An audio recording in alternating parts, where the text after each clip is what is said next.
নমস্কার বন্ধুরা, পপ কিচেনে সবাইকে স্বাগত। আজ আমি দেখাবো চিকেনের একটা রেসিপি। তার জন্য আমি নিয়ে নিয়েছি চিকেন, আর চিকেনকে ভালো করে পরিষ্কার করেও আমি ধোয়া হয়ে গেছে। আজকে আমি চিকেন করব কিন্তু সমস্ত রকমের মশলা কুচিয়ে, কোনো মশলা আমি বেটে দেব না। তাহলে চলুন রান্না শুরু করা যাক। আমি কিন্তু কড়াইয়ে চাপিয়ে দিয়েছি, সর্ষের তেল দিয়ে জিরে সম্বার দিয়েছি, তেজপাতা সম্বার দিয়েছি, আর পেঁয়াজগুলো ভেজে নিচ্ছি। পেঁয়াজের মধ্যে কিন্তু আমি দিয়ে দিয়েছি আবার কাঁচা লঙ্কা চিড়ে, আর তার সঙ্গে দিয়ে দিয়েছি আমি ক্যাপসিকাম কুচো। তাহলে এটা একটু ভালো করে ভেজে নিই, তারপরে আমি এর মধ্যে মাংস দেব। এগুলো সব ভাজা ভাজা হয়ে এসছে। এবার আমি এই যে আদা রসুনকে থেতো করেছি সেটাকে এর মধ্যে দিয়ে দেব।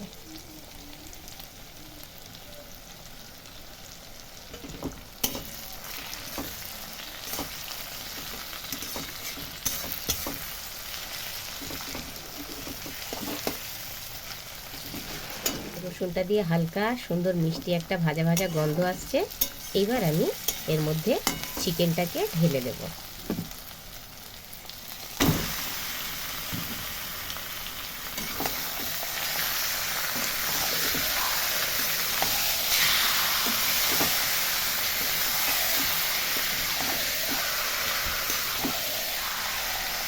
এবার আমি দিয়ে দিচ্ছি চিকেনের মধ্যে স্বাদ মতন লবণ, হলুদ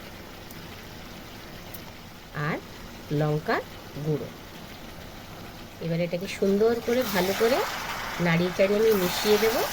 মিশিয়ে দিয়ে ঢাকা দেব। বন্ধুরা, চিকেন থেকে কিন্তু জল ছাড়তে শুরু করে দিয়েছে।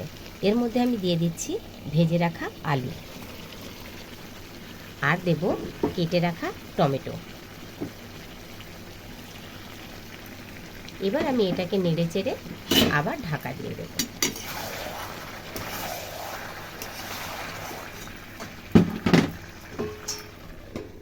এবার ঢাকাটা খুলে দেখি কি অবস্থা। দেখুন কি সুন্দর একদম মাংসটা থেকে জল ছেড়ে দিয়েছে, আর কালারটাও কি সুন্দর লাগছে বন্ধুরা। এই জলটা আমি সম্পূর্ণ শুকিয়ে যাওয়ার পরে তারপরে নতুন করে অল্প গরম জল দেব। এটাকে আমি আবার ঢাকা দিয়ে দেব এবং এটা জালটাকে একটু কম করে দেব। চিকেন থেকে কিন্তু জল সম্পূর্ণ শুকিয়ে গেছে, আর চিকেন থেকে তেল ছেড়ে দিয়েছে। এবার আমি এর মধ্যে দিয়ে দিচ্ছি ফেটিয়ে রাখা টক দই।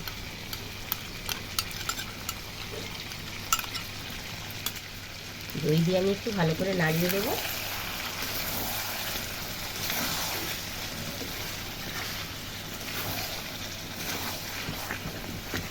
এবার দইয়ের বাটিটা একটু ধুয়ে জল দিয়ে দিচ্ছি। ঝোল ফুটতে শুরু করে দিয়েছে। এবার আমি এর মধ্যে দিচ্ছি হাফ টিস্পুন গোলমরিচের গুঁড়ো, হাফ টিস্পুন গরম মশলা গুঁড়ো। বন্ধুরা, চিকেন একদম কমপ্লিট। এবার আমি নামাবো।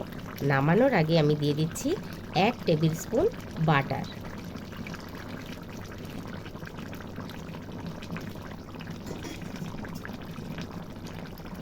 সম্পূর্ণ রেসিপিটা আমি কুচনো আর থেতো করা মশলা দিয়ে করলাম, তার সঙ্গে পড়লো টক দই আর বাটার। তাহলে বলুন তো কেমন স্বাস্থ্যকর চিকেন তৈরি হয়েছে। একদম শরীরের জন্য পারফেক্ট চিকেন। তাহলে বন্ধুরা, আমার এই দই বাটার চিকেন আপনাদের কেমন লাগলো অবশ্যই কমেন্ট করে জানাবেন। আর ভালো লাগলে এভাবেই আপনারা বাড়িতে রান্না করে খাবেন স্বাস্থ্যকর চিকেন। আর রেসিপিটা যদি আপনাদের পছন্দে আসে তাহলে লাইক শেয়ার করতে ভুলবেন না, আর সাবস্ক্রাইব তো অবশ্যই করবেন। তাহলে আজকের মতন এই পর্যন্ত। টাটা।